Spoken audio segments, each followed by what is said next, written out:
Et mardi, on parlera aussi économie avec cette question. Comment soutenir les entrepreneurs dans le secteur de l'innovation et des nouvelles technologies?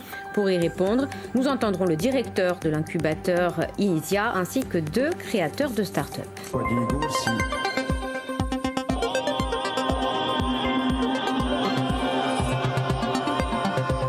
Buonasera a tutti con il nostro appuntamento economico per scoprire l'attualità di imprese isolane. Ce soir, nous allons parler d'innovation et puis aussi d'aide au développement d'entreprises. L'innovation, elle vient très souvent de la créativité des jeunes entrepreneurs insulaires. D'abord, il y a une idée, une bonne idée, une envie de créer son activité innovante. Puis, il faudra convaincre et puis aussi se faire connaître. C'est là qu'intervient l'incubateur Initia. L'incubateur d'entreprises innovantes de Corse met à disposition des porteurs de projets un ensemble d'outils, de ressources pour aller de l'avant et pourquoi pas séduire des investisseurs. Initia est aussi partenaire d'un vaste réseau local, national et international pour permettre in fine aux entreprises les plus prometteuses d'envisager de se faire connaître à l'étranger et dans les meilleures conditions, dans un milieu particulièrement concurrentiel, celui des startups. Les startups insulaires ont les moyens de leurs ambitions. On en parle ce soir justement avec Emmanuel Pierre. Buonasera. Merci d'être sur ce plateau. Vous êtes directeur de l'incubateur Initia.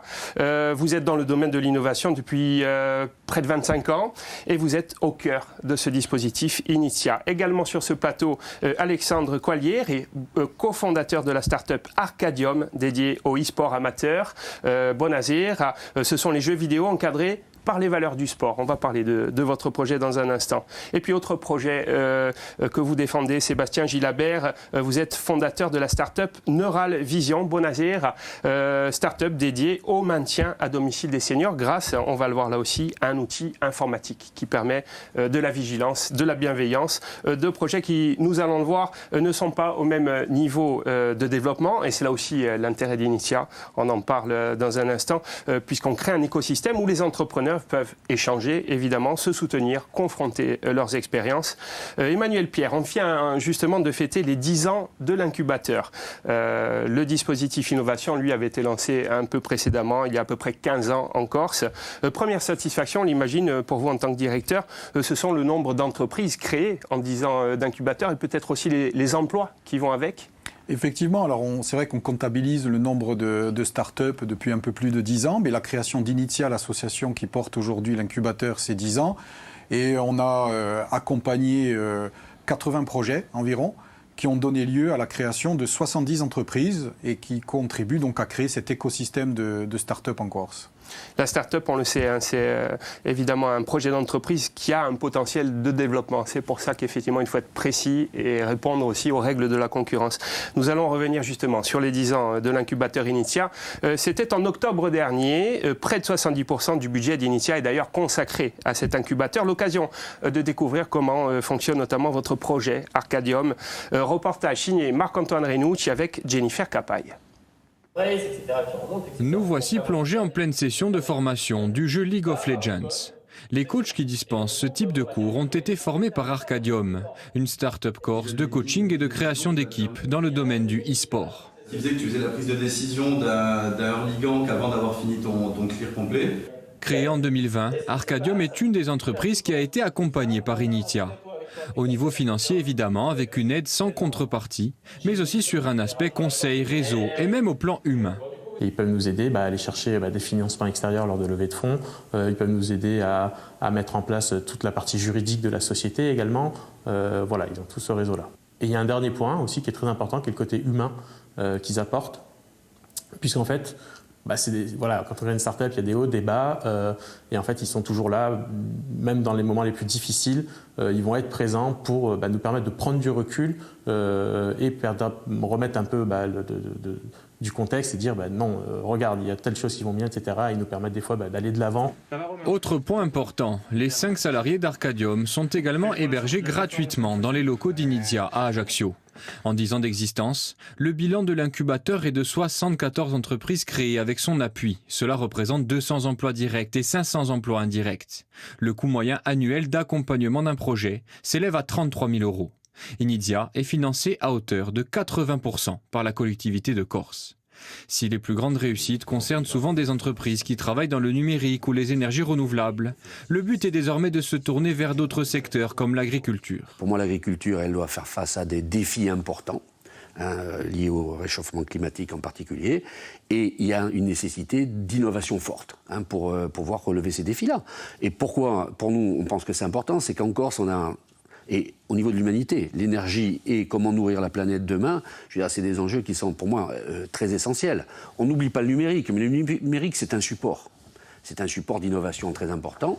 Mais pour moi, les secteurs traditionnels, et en partie l'agriculture, c'est un support, c'est pour moi une perspective importante. L'école d'ingénieurs Polytech à Corté, partenaire de l'incubateur, vient d'ailleurs d'annoncer l'ouverture d'une spécialité agronomie.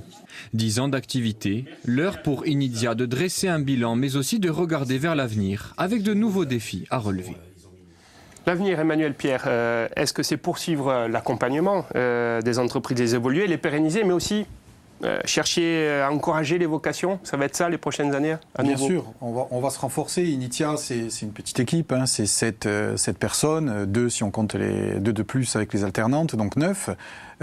Et il faut détecter, évaluer les projets, ensuite les accompagner, puis les propulser sur les marchés, aider en tout cas à faire en sorte que les innovations trouvent des débouchés sur les marchés. Et bien évidemment, on doit se renforcer. Et je pense qu'il y a des perspectives intéressantes pour Initia en matière notamment d'accueil d'hébergement, puisqu'on essaie de se renforcer sur nos sites à Ajaccio et à Bastia.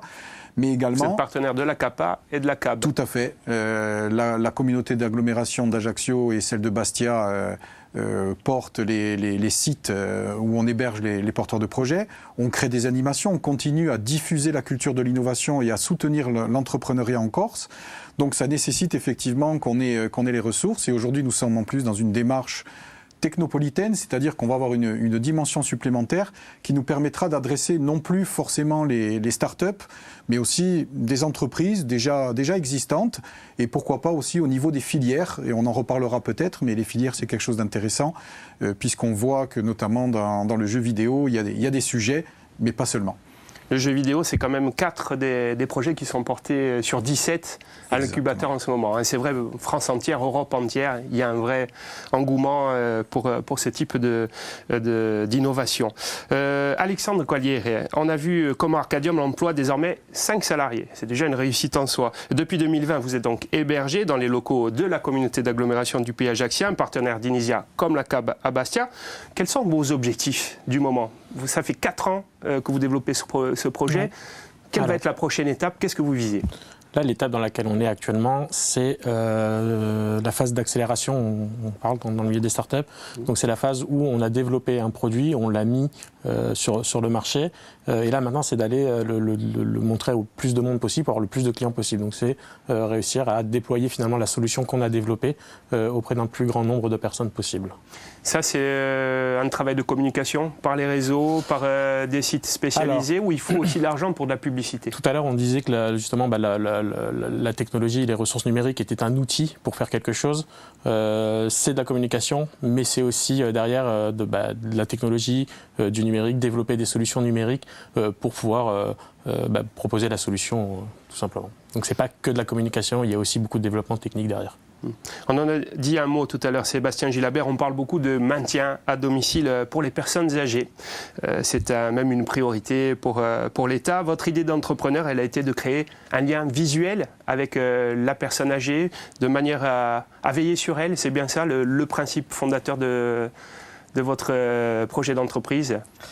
Alors, chez Neural Vision, nous, on permet le maintien à domicile des personnes âgées le plus longtemps possible. En fait, on offre du temps d'autonomie. Grâce au support numérique, grâce à des algorithmes qu'on a développés, et on est une solution de prévention de santé. Alors là, on va dire qu'on est vraiment dans le domaine de l'intelligence artificielle. Vous vous appuyez déjà sur ce qu'on peut appeler l'intelligence artificielle à ce niveau? Totalement, c'est de l'intelligence artificielle, plus spécifiquement dans le domaine de la vision par ordinateur. Donc ça va être un capteur optique qui va nous permettre d'analyser le comportement humain et de comprendre les habitudes de la personne, savoir si on est face à des situations dangereuses ou inhabituelles. Qui seront données sous forme d'alerte. Exactement. Si effectivement on détecte quelque chose. ou les intervenants. Vous avez rejoint l'incubateur en novembre 2022. Vous êtes toujours dans l'étape recherche et développement. Est-ce que ça va être long? Est-ce que c'est fastidieux pour vous, cette étape-là? Fastidieux, oui, ça l'est. Alors pour moi, c'est où je suis en charge de la recherche et développement, bon, ça reste quand même du plaisir. Aujourd'hui, les objectifs, c'est de finaliser la recherche et développement pour la fin d'année, pour entamer une phase de test en janvier, donc premier semestre 2025, et on espère une commercialisation deuxième semestre 2025. Très bien. Emmanuel Pierre, cette étape où l'on fixe à la fois le business plan, où l'on affine sa proposition par rapport à une clientèle qu'on a déjà visualisée ou pas, où on cherche un marché, grosso modo, c'est capital pour la suite. Si on se loupe à ce moment-là, c'est compliqué de faire vivre une idée. C'est essentiel, vous l'avez dit, mais j'ai envie de dire, beaucoup d'étapes sont importantes lorsqu'on démarre un projet. Donc vous avez vu 2 projets à des stades différents. Effectivement, nous, on a structuré notre programme d'accompagnement de manière à les aider au tout début, lorsqu'on a besoin de faire maturer un petit peu l'idée, lorsqu'on réfléchit à cette proposition de valeur, c'est-à-dire à mettre en adéquation la technologie amenée par les porteurs de projets et les besoins du marché. Et ensuite, on les aide à structurer tout ça. Et effectivement, vous l'avez dit, lorsqu'on atteint un certain stade de développement, à un moment donné, il va falloir trouver des partenaires, notamment financiers, pour pouvoir se staffer, c'est-à-dire avoir une équipe en mesure d'aider à développer, à commercialiser. Et là, on les aide tout au long de ce parcours et on s'adapte à la maturité de l'entreprise, au stade d'avancement de l'entreprise. Vous parliez de financement, on aura noté ce chiffre de 33 millions d'euros qui ont permis de capitaliser ces entreprises qui dépendent du dispositif Initia. On va dire qu'au niveau des finances, il y a des sociétés qui aujourd'hui dans le dispositif Initia sont en train de pérenniser quelque chose, y compris avec des sommes importantes de la part d'investisseurs. Oui, tout à fait. Et c'est le but, bien évidemment. Alors, on aura toujours des échecs, puisque on est quand même confronté à des entreprises avec beaucoup d'incertitudes et des risques importants. Pour autant, on a quand même des exemples, des success stories aujourd'hui. On voit Driveco à l'instant à l'écran. On peut peut-être citer Aqua Robotics aussi, qui marche très fort. Exactement, qui vient d'être lauréat d'un dispositif européen qui s'appelle EIC Accelerator, qui est le plus grand programme de financement du monde de PME et de start-up. Et ça se passe en Corse quand même. Et ça se passe en Corse. Voilà. C'est quelque chose de très ambitieux qui permet de cartographier les réseaux d'égouts, les eaux souterraines des villes. D'eau potable. Ça permet de cartographier ces réseaux, de détecter des fuites et également de collecter des données hydrauliques sur la qualité de l'eau. Donc c'est un marché mondial. D'où l'intérêt des collectivités et des pouvoirs publics. Il faut envisager aussi la recherche de capitaux à toutes les étapes. Je suppose que dès le début de la vie d'une entreprise, il faut déjà du cash, il faut de l'argent pour faire tourner l'ingénierie d'un projet. Oui, au départ, il y a l'argent des fondateurs, la love money. Ensuite, on bascule sur du business angels quelquefois et des fonds publics. C'est là où les fonds publics sont très importants. Et il faut souligner notamment l'effort qu'a fait la collectivité de Corse pour essayer de doter la Corse de moyens financiers non dilutifs. Et ensuite, on a et notamment un fonds de capital amorçage qui a été créé, qui est aujourd'hui porté par FEMUCUI. Et les 2 startups qui sont là ont bénéficié de ces aides. Mais on peut citer aussi BPI France et puis des fonds privés qu'on fait intervenir. Alors, c'est pas simple, mais en tout cas, le rôle d'Initia, de l'incubateur, c'est aussi de chercher ces fonds et de faire en sorte qu'ils financent de l'activité en Corse. Alexandre Collière, aujourd'hui, si un investisseur se présente, est-ce que ça peut donner un coup de boost à votre projet? On imagine que de toute manière, plus il y a d'argent, plus on peut aller vite. Oui, alors il y a des phases de levée de fonds. Mais oui, clairement, s'il y a un investisseur qui vient pour préparer la prochaine levée de fonds, c'est toujours mieux. D'où est-ce qu'il peut venir, l'investisseur qui s'intéressera à Arcadium? Est-ce que ça peut être un privé? Est-ce que ça peut être un fonds d'investissement? Voire effectivement une institution qui viendra à vous? On a des privés. Il y a également des regroupements de privés, on appelle ça des regroupements de business angels, des fois qui se regroupent pour pouvoir mettre ce qu'on appelle des tickets plus importants dans une entreprise. Mais ça peut être également des fonds d'investissement qui sont justement en recherche d'entreprises qui ont prouvé que leur solution était viable et qu'on pouvait prendre une part de marché. Et là, effectivement, c'est des fonds qui peuvent être intéressés pour aller chercher une très forte croissance, voire l'internationalisation dans un second temps. On va en reparler de l'internationalisation parce qu'il y a ce réseau auquel Initia est affilié. Sébastien Gilabert, on l'entendait dans notre reportage de la part notamment d'Alexandre, il y a ce côté humain dans l'incubateur. C'est-à-dire qu'on est confronté un petit peu au même problème que les autres. Donc il y a forcément de l'entraide, du soutien. comme l'a dit Alexandre très bien, il y a des hauts, des bas, mais aussi on est humain avant d'être entrepreneur, et Initia va chercher cet humain au travers de l'entrepreneur. Et ça, c'est important. Ça nous a beaucoup aidé. Moi, personnellement, j'ai déjà remercié beaucoup les équipes d'Initia, et d'être au quotidien avec eux, et même de partager l'expérience d'entrepreneur en entrepreneur, en fait, ça nous aide. On est tous dans le même bateau au final. Vous pensez que le départ aurait été plus compliqué si vous étiez, entre guillemets, dans votre coin, à chercher effectivement les ressources, les outils je vais être clair, hein, ça aurait été impossible. Impossible, quand même. En termes d'investissement, il vous a fallu réunir déjà une première somme importante, ou justement ce système aussi de l'incubateur vous permet, on va dire, d'avoir des facilités parce que le matériel est prêté, parce qu'on ne paye pas les locaux? Alors déjà, les locaux, c'est une somme importante quand même pour une entreprise. Au début, moi j'ai commencé avec pas grand-chose, hein, c'était 1 000 € de capital, mais il a fallu aller chercher des ressources. Quand on parle d'intelligence artificielle, on parle de supercalculateurs, et on parle de métiers ou de salariés à forte compétence, des experts dans leur domaine qui coûtent cher, et donc il a fallu aller chercher ces fonds. Les premiers qui m'ont présenté la Banque publique d'investissement et le fonds d'investissement de la Corse FEMUCLI, c'est au travers d'Initia. Emmanuel Pierre, vous êtes également vice-président du premier réseau des écosystèmes territoriaux dédiés à l'innovation, c'est le RETIS. Oui. Donc ça permet effectivement d'échanger toute l'année avec des gens qui s'occupent de la même activité que vous au travers de la France. Quel avantage ça donne, finalement, de contribuer à un tout petit cercle, 19, je crois, centres territoriaux du genre d'Initia. Alors il y a effectivement 19, vous faites bien de le dire, 19 incubateurs labellisés par le ministère de l'Enseignement supérieur et de la Recherche, donc en Corse c'est Initia. Donc toutes les régions ne sont pas pourvues, il faut le savoir. En revanche, si vous ajoutez les technopoles ou ce qu'on appelle les centres d'innovation qui ne sont pas forcément labellisés, ça fait à peu près une centaine de structures sur l'ensemble de la France. Et la plupart, enfin la majorité, on est à peu près 80 aujourd'hui, un peu plus de 80, sont regroupés au sein de ce réseau RETIS, qui est un réseau de professionnels de l'innovation, et dont le but est justement de s'entraider entre structures, entre territoires, pour améliorer les compétences des collaborateurs dans les structures, pour peut-être aider un territoire aussi à se doter ou à faire évoluer un outil. Le but, c'est la croissance par l'innovation. Autre vocation forte d'Initia, c'est permettre aux entreprises effectivement de viser l'internationalisation. Pourquoi pas un jour pour les entreprises représentées ce soir. Et c'est le cas avec ce réseau Enterprise Europe Network, EEN. Le plus grand réseau du genre, ça fait quand même 3000 membres dans 60 pays. Et Initia est aussi affilié à ce réseau Exactement. Colossal. Nous sommes membres d'un consortium et le représentant de ce réseau en Corse. Et c'est un réseau qui permet d'accélérer le développement des entreprises par l'innovation, mais également de les internationaliser. Et j'espère que les deux entreprises qui sont ici sur le plateau vont en bénéficier et vont pouvoir suivre la route que d'autres ont suivie jusqu'à maintenant. Donc vous l'avez dit, 3000 experts dans plus de 60 pays, ça nous permet de connecter la Corse à des ressources qui sont quand même fondamentales pour le développement d'une entreprise. Ça peut être de la recherche de financement, ça peut être aussi de l'information sur les normes, les réglementations lorsqu'on veut s'internationaliser, des conseils en propriété intellectuelle pour assurer sa transition énergétique. Enfin, c'est un réseau qui est très riche et je pense qu'on apporte beaucoup à la Corse en étant membre de ce type de réseau.